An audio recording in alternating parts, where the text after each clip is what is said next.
Hi friends, ഞാൻ ലിജോ. ഇന്നത്തെ നമ്മുടെ വീഡിയോ നമ്മുടെ കുഞ്ഞൻ എലിക്കുഞ്ഞുങ്ങളെ കുറിച്ചിട്ടാണ് കേട്ടോ. അപ്പോൾ നമുക്ക് നേരെ വീഡിയോയിലോട്ട് വിട്ടാലോ.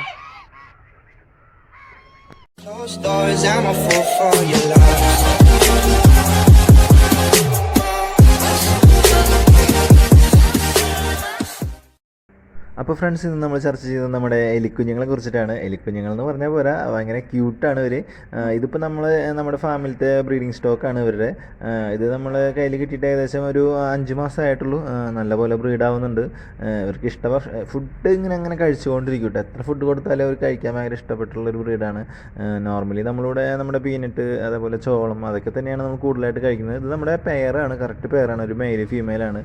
ഇവരിപ്പോൾ ഓൾറെഡി ബ്രീഡായിട്ടിരിക്കുകയാണ്. അപ്പോൾ അതിന് വേണ്ടിയിട്ട് ഞാനൊരു ട്രേ ഒക്കെ വെച്ച് കൊടുത്തപ്പോൾ അതിൻ്റെ ഉള്ളിൽ വൈക്കോലും അതുപോലെ കാർഡ്ബോർഡിൻ്റെ ബോക്സിൻ്റെ പീസൊക്കെ ഇട്ട് കൊടുത്തപ്പോൾ അവർ അതിൻ്റെ ഉള്ളിൽ തന്നെ കൂട് കൂട്ടിയിട്ട് ഇപ്പോൾ 3 കുഞ്ഞ് പ്രസവിച്ചിട്ടുണ്ട്. ഇവരെ വളർത്താനൊന്നും നമുക്ക് ഒരു ബുദ്ധിമുട്ടില്ല കേട്ടോ. നമ്മുടെ വീട്ടിൽ വരുന്ന വേസ്റ്റ് ആയിട്ടുള്ള ഫുഡും അങ്ങനത്തെ ഐറ്റംസ്, ചോറാണെങ്കിലും ചോളാണെങ്കിലും നമ്മുടെ വീട്ടിൽ കിട്ടുന്ന വെജിറ്റബിൾസ്, ഫ്രൂട്ട്സ്, എന്ത് ഐറ്റംസ് ആണെങ്കിലും നമുക്ക് ഒരു കൊടുത്ത് വളരെ നല്ല രീതിയിൽ വളർത്തിയെടുക്കാൻ പറ്റും. നമ്മുടെ നാട്ടിൽ കണ്ടുവരുന്ന എലികളെ പോലത്തെ ഉപദ്രവകാരികളൊന്നും ഇവർ വളരെ ക്യൂട്ടാണ്. നമ്മുടെ കയ്യിലൊക്കെ ഓടി നടക്കും. അത്രയും നല്ല ഫ്രണ്ട്ലി ആയിട്ടുള്ള എലികളാണ് കേട്ടോ ഈ മൈസുകൾ. ഇതിൽ തന്നെ ഇത് ഫുൾ വൈറ്റ് റെഡ് ഐ ആണ്. വളരെ റെയർ ആയിട്ടുള്ളൊരു ബ്രീഡാണിത്, റെഡ് ഐ. പക്ഷെ നല്ല രീതിയിൽ ബ്രീഡാവുന്നുണ്ട്. എല്ലാവരുടെ കയ്യിലും ഒരുപാട് പേര്, ഇപ്പോൾ നമ്മുടെ കേരളത്തിലൊക്കെ ഒരുപാട് പേരുടെ കയ്യിൽ ഇപ്പോൾ ഈ മൈസ് വളർത്തലൊക്കെ ആയി തുടങ്ങിയിട്ടുണ്ട്. ഇപ്പോൾ പണ്ടൊന്നും ഇങ്ങനെ ഉണ്ടായിരുന്നില്ല. ഇത് കൂടുതലായിട്ട് നമ്മുടെ വിദേശ രാജ്യങ്ങളിലും അതുപോലെ നമ്മുടെ മൃഗശാലകൾ, അതുപോലെ ലാബറട്ടറീസ്, ഇവിടെയൊക്കെയാണ് ഇതിനെ കൂടുതലായിട്ട് വളർത്തി വരുന്നത് കേട്ടോ. കാരണം എന്ന് വെച്ച് കഴിഞ്ഞാൽ മൃഗശാലയിലാണെങ്കിൽ നമ്മുടെ ലൈവ് ഫുഡ് കൊടുക്കാനായിട്ട് നമ്മുടെ പാമ്പ്, പൈത്തനുകൾ, അവർക്കൊക്കെ ഫുഡ് കൊടുക്കാൻ വേണ്ടിയിട്ടാണ് ഇവരുകളൊക്കെ കൂടുതൽ യൂസ് ചെയ്യുന്നത്. അതുപോലെ ലാബറട്ടറികളിലാണെങ്കിൽ പണ്ടാണെങ്കിൽ നമ്മുടെ ഈ മരുന്നുകളുടെയൊക്കെ പരീക്ഷണത്തിന് കുരങ്ങുകളിലൊക്കെ ആയിരുന്നു പരീക്ഷിച്ചിരുന്നത്. അതായത് മനുഷ്യടിയന് മൈസാം ചേരുന്ന രീതിയിലുള്ളത്.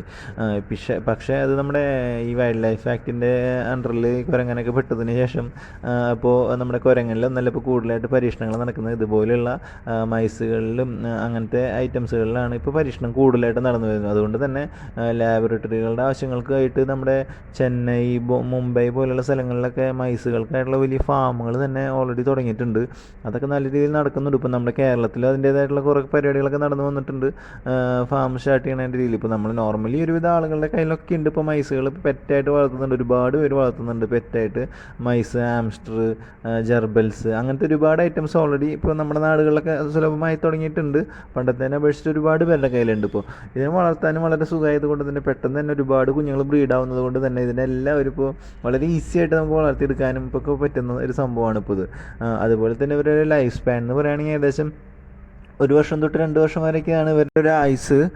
പിന്നെ അതുപോലെ തന്നെ ഇവരെ വളർത്തുമ്പോൾ നമുക്ക് ഈ ഗ്ലാസ് ടാങ്കുകൾ, നമ്മുടെ മീൻ വളർത്തുന്ന ഗ്ലാസ് ടാങ്കുകളിൽ വളർത്തുകയാണ് കൂടുതലും നല്ലത്. കാരണം ഈ കുഞ്ഞുങ്ങളൊക്കെ ഉണ്ടാവുകയാണെങ്കിൽ നെറ്റ് കൂടുകൾ ഇടുമ്പോൾ താഴേക്ക് വീഴാനൊക്കെ ചാൻസ് കൂടുതലാണ്. ഞാനിപ്പോൾ ഞാനിപ്പോൾ നെറ്റ് കൂട്ടിലാണ് ഇട്ടിരിക്കുന്നത്. ഇപ്പോൾ ഈ കുഞ്ഞുങ്ങളെ ഞാനിപ്പോൾ എടുത്ത് മാറ്റാറായിട്ടുണ്ട്. ഇപ്പോൾ ഞാനത് ട്രേ സെറ്റ് ചെയ്തിരിക്കുന്നത് കുഞ്ഞുങ്ങളെ താഴെ വീഴാതിരിക്കാൻ വേണ്ടിയിട്ടാണ്. ഒരാഴ്ചക്കുള്ളിൽ തന്നെ കുഞ്ഞുങ്ങളൊക്കെ പുറത്തിറങ്ങി ഓടി നടക്കാൻ തുടങ്ങുമ്പോൾ നെറ്റിൻ്റെ ഉള്ളിൽ കൂടെ താഴെ വീഴാൻ ചാൻസ് ഉണ്ട്. അതുകൊണ്ട് എപ്പോഴും നമ്മൾ ഈ ഗ്ലാസ് ടാങ്കുകളിൽ ഇവരെ വളർത്തുകയാണ് എപ്പോഴും നല്ലത്. പിന്നെ ഇവരെ വളർത്താനും നമുക്ക് ഒരു ചിലവുമില്ല, അധികം അങ്ങനെ അസുഖങ്ങളൊക്കെ ഒന്നുമില്ല. നല്ലപോലെ ഭക്ഷണം കഴിക്കാൻ താല്പര്യമുള്ള ഒരു ബ്രീഡാണ്. അതുകൊണ്ട് അതേപോലെ നല്ലപോലെ ഫുഡ് കൊടുക്കുക. അതേപോലെ തന്നെ നമ്മൾ പച്ചവെള്ളം, നമ്മുടെ വെള്ളം, കുടിവെള്ളം നല്ല ക്ലീൻ വെള്ളമായിരിക്കണം. പിന്നെ ഇവരങ്ങനെ ഉപദ്രവകാരികളായിട്ടുള്ള ഒരു എലികളൊന്നുമല്ല, വളരെ പെറ്റായിട്ടുള്ള എലികളാണ്. നമ്മുടെ കയ്യിലൊക്കെ ഓടി നടക്കും, എപ്പോഴും തലയിലൊക്കെ കയറിയിരിക്കുക. അത്രയും പെറ്റായിട്ടുള്ളതാണ്, നമുക്ക് പുറത്തൊക്കെ കൊണ്ട് നടക്കാൻ പറ്റുന്ന പോലത്തെ ഒരു ബ്രീഡാണ്. നമ്മുടെ നാട്ടിൽ കണ്ടുവരുന്ന പോലത്തെ സാധാ എലികളുടെ സ്വഭാവത്തിൽ നിന്നും വളരെ വ്യത്യാസമാണ് ഇവരുടെ സ്വഭാവമൊക്കെ. വളരെ ക്യൂട്ടാണ്. എപ്പോഴും നമുക്ക് ഈ മനുഷ്യന്മാരുമായിട്ട് ഭയങ്കര പെറ്റായിട്ടുള്ള ഒരു ബ്രീഡാണ് കേട്ടോ നമ്മുടെ ഈ മൈസുകൾ. അതുപോലെ തന്നെയാണ് ആംസ്റ്ററുകളും. പിന്നെ ഇവർക്ക് കൂടുതലായിട്ടുള്ള ഇഷ്ട ഭക്ഷണമായിട്ട് ഒരു സാധാരണ ഈ ചോളം, അതുപോലെ പീനട്ട്, അതൊക്കെ തന്നെയാണ് ഇവരുടെ ഭക്ഷണങ്ങൾ. പക്ഷേ വീട്ടിൽ നമ്മൾ എന്തുണ്ടാക്കിയാലും അതെല്ലാം വളരെ അടിപൊളിയായിട്ട് കഴിക്കും. അതേപോലെ തന്നെ നമുക്ക് ഇവരിൽ നിന്നുള്ള സാംക്രമിക രോഗങ്ങളൊന്നും അങ്ങനെ അധികം പകരമൊന്നുമില്ല. എന്നാലും നമുക്ക് കൃത്യമായിട്ട് നമ്മൾ മെയിൻറ്റെയിൻ ചെയ്യണം. നമ്മുടെ അഴുക്കൊക്കെ ഉണ്ടെങ്കിൽ നമ്മൾ കൃത്യമായിട്ട് അത് ആഴ്ചയിലൊരിക്കൽ അവരെ കൂട് നമ്മൾ വളരെ കൃത്യമായിട്ട് ക്ലീൻ ചെയ്യണം. ഡെറ്റോളൊക്കെ യൂസ് ചെയ്ത് വളരെ അണുമുക്തമാക്കി ആക്കി കൊടുക്കണം അവരെ കൂടുകൾ. വളരെ പ്ലെയിൻ ആയിട്ടുള്ള ഒരു പ്രതലത്തിൽ ഇവരുടെ കൂട് ക്ലീൻ ചെയ്തിട്ട് ഇവരങ്ങനെ ഇടരുത്. എപ്പോഴും നമ്മൾ ഒന്നെങ്കിൽ നമ്മുടെ ചകിരി ചകിരിച്ചോറോ അതല്ലെങ്കിൽ നമ്മുടെ ഈ മരത്തിൻ്റെ ചിന്തൂർപ്പൊടിയോ അതുപോലെ നമ്മുടെ ഈ വൈക്കോലോ അങ്ങനെ എന്തെങ്കിലുമൊക്കെ ഇട്ട് കൊടുക്കണവർക്ക് എപ്പോഴും. അതുപോലെ ഇവർക്ക് അതിൻ്റെ ഉള്ളിൽ കൂട് കൂട്ടാനും അങ്ങനെയൊക്കെ ഒരു ഓൾറെഡി കൂട് മണ്ണിൻ്റെ ഇടയിലൊക്കെ ഇരിക്കുന്നൊരു ബ്രീഡ് ആയതുകൊണ്ട് തന്നെ ഇവരെ വയറൊക്കെ ഫുഡൊക്കെ അടിച്ച് വയറൊക്കെ നിറഞ്ഞു കഴിഞ്ഞാൽ അവർ തന്നെ അതിൻ്റെ ഉള്ളിൽ ഒരു കൂടൊക്കെ ഉണ്ടാക്കിയിട്ട് അതിൻ്റെ ഉള്ളിൽ നമ്മളിൽ നിന്ന് ഇത്തിരി ഹൈഡ് ചെയ്തിരിക്കാനൊക്കെ ചില സമയങ്ങളിൽ ശ്രമിക്കുന്ന ഒരു ബ്രീഡാണ് കേട്ടോ നമ്മുടെ ഈ മൈസുകൾ. നമ്മൾ ഈ ജോലികൾക്ക് കഴിഞ്ഞ് പണിക്കൊക്കെ പോയി തിരിച്ചൊക്കെ വരുമ്പോൾ നമുക്ക് ഇങ്ങനത്തെ എന്തെങ്കിലുമൊക്കെ കാണുകയാണെങ്കിൽ ഭയങ്കര റിലാക്സേഷൻ ആയിരിക്കും. നമ്മുടെ വീട്ടിൽ ഇങ്ങനെ എന്തെങ്കിലുമൊക്കെ ഒരു ചെറിയൊരു ടോയ് ബ്രീഡ് പോലെ എന്തെങ്കിലുമൊക്കെ ഒരു ചെറുത് വളർത്താനൊക്കെ ഉണ്ടെങ്കിൽ നമുക്ക് വളരെ റിലാക്സേഷൻ ആയിരിക്കും. ഇപ്പോൾ ആംസ്റ്ററുകളാണെങ്കിലും മൈസുകളാണെങ്കിലും അത് അവരുടെ കുഞ്ഞുങ്ങളൊക്കെ ഉണ്ടായി കാണുമ്പോഴും ഒക്കെ വളരെ മനസ്സിന് ഭയങ്കര സംതൃപ്തി ആയിരിക്കും ഇങ്ങനെ എന്തെങ്കിലുമൊക്കെ വളർത്തുന്നുണ്ടെങ്കിൽ. അപ്പോൾ നമുക്ക് പകുതി റിലാക്സേഷനും കൂടിയാണ് ഇങ്ങനത്തെ എന്തെങ്കിലുമൊക്കെ നമ്മൾ വീട്ടിൽ വളർത്തുകയാണെങ്കിൽ കേട്ടോ. അതുപോലെ തന്നെ നമ്മുടെ പാലക്കാടുള്ള ലിയോൾ ബായുടെ കയ്യിലും ഒരുപാട് മൈസുകളും അതുപോലെ തന്നെ ഐറ്റംസുകളും ഉണ്ട്. പിന്നെ അതുപോലെ എറണാകുളത്തുള്ള നമ്മുടെ ഷൻഫീർ ബായ്, അദ്ദേഹത്തിൻ്റെ കയ്യിലും ഇതുപോലെ മൈസുകളുടെയൊക്കെ ഒരുപാട് വെറൈറ്റി ഐറ്റംസ് കളക്ഷൻസ് എല്ലാം ഉണ്ട്. അദ്ദേഹം ഇതെല്ലാം ബ്രീഡ് ചെയ്യുന്നുണ്ട്. പിന്നെ ഇപ്പോൾ ഇതിൽ കൂടുതൽ വീഡിയോസും നമ്മുടെ ലിയോൾ ബായുടെയാണ്. അദ്ദേഹത്തിൻ്റെ കയ്യിൽ ഇപ്പോൾ ഒരുപാട് കുഞ്ഞുങ്ങൾ കൊടുക്കാനൊക്കെ ഉണ്ട്. ഏകദേശം സ്റ്റാർട്ടിങ് വരുന്നത് കുഞ്ഞിന് 350 രൂപയായിട്ടാണ് സ്റ്റാർട്ടിങ് വരുന്നത്. അത്യാവശ്യം എല്ലാ സ്റ്റോക്കും അദ്ദേഹത്തിൻ്റെ കയ്യിൽ അവൈലബിൾ ആണ്. ഇപ്പോൾ നമ്മുടെ എറണാകുളത്തുള്ള ഷൻഫീർ ബായുടെ കയ്യിലും കുഞ്ഞുങ്ങളൊക്കെ അവൈലബിൾ ആണ്. രണ്ടുപേരുടെയും നമ്പർ ഞാൻ ഡിസ്ക്രിപ്ഷനിലൊക്കെ കൊടുക്കാം.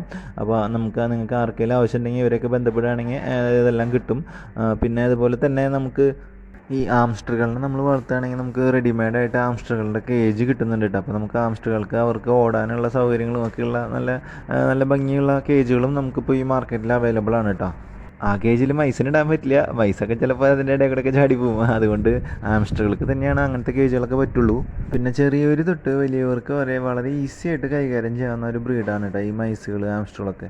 അതുകൊണ്ട് നമുക്ക് വളരെ ധൈര്യമായിട്ട് തന്നെ ഒറ്റകൾക്ക് വാങ്ങാനും വളർത്താനൊക്കെ പറ്റും. നമുക്ക് സമയപരിധി ഉണ്ടെങ്കിൽ തന്നെ നമുക്ക് ഇവരെ നോക്കാനോ മെയിൻ്റെനൻസിനൊന്നും ഒരു ബുദ്ധിമുട്ടുമില്ല. നമ്മളെപ്പോൾ പണി കഴിഞ്ഞ് നമ്മുടെ തിരക്കുകളിലൊക്കെ ഒഴിവ് നേരങ്ങളിൽ ഒരു 10 മിനിറ്റ് നേരം കിട്ടിയാൽ മതി നമുക്ക് ഇവരെ ഒന്ന് ഹാൻഡിൽ ചെയ്യാനും ഇവരെ കാര്യങ്ങൾ നോക്കാനും. അതുകൊണ്ട് വളരെ എളുപ്പത്തിൽ നോക്കാനും വളർത്താനൊക്കെ വളരെ എളുപ്പമാണ് ഈ മൈസുകൾ ആംസ്റ്ററുകൾ. അതുകൊണ്ട് നമുക്ക് ധൈര്യമായിട്ട് വാങ്ങി വളർത്താവുന്ന ഒരു സംഭവമാണ് ഇട്ടത്. അതുപോലെ മൈസുകളിൽ തന്നെ ഒരുപാട് കളർ കോമ്പിനേഷനുകൾ വരുന്നുണ്ട്. 3-4 കളർ കോമ്പിനേഷനുകൾ തന്നെ മൈസുകളിൽ തന്നെ വരുന്നുണ്ട്. അതുപോലെ ആംസ്റ്ററുകളിൽ വരുന്നുണ്ട്. സിറിയൻ ആംസ്റ്റർ, അങ്ങനെ ചൈനീസ് ആംസ്റ്റർ, അങ്ങനെ ഒരുപാട് വെറൈറ്റി ആംസ്റ്ററുകളിലും വരുന്നുണ്ട് കേട്ടോ. പിന്നെ പ്രധാന ഒരു കാര്യം പറയാൻ മറന്നു, അതായത് ഇവർ ഒരു വർഷത്തിൽ 5 മുതൽ 6 വട്ടം വരെ ബ്രീഡാവും കേട്ടോ. അത്രയധികം കുഞ്ഞുങ്ങൾ നമുക്കൊരു വർഷത്തിൽ വരുന്നതെന്ന് കിട്ടും കേട്ടോ. അതാണ് ഈ മെയിൻ പ്രത്യേകത. ഫ്രണ്ട്സ്, ഇന്നത്തെ നമ്മുടെ മൈസിൻ്റെ വീഡിയോ നിങ്ങൾക്ക് എല്ലാവർക്കും ഇഷ്ടമായെന്ന് കരുതുന്നു. ഇഷ്ടമായെങ്കിൽ നമ്മുടെ ചാനൽ ലൈക്ക് ചെയ്യാനും ഷെയർ ചെയ്യാനും സബ്സ്ക്രൈബ് ചെയ്യാനും മറക്കില്ല എന്ന് പ്രതീക്ഷിച്ചുകൊണ്ട് മറ്റൊരു നല്ല വീഡിയോ ആയി കാണുമായിരിക്കും. Good bye.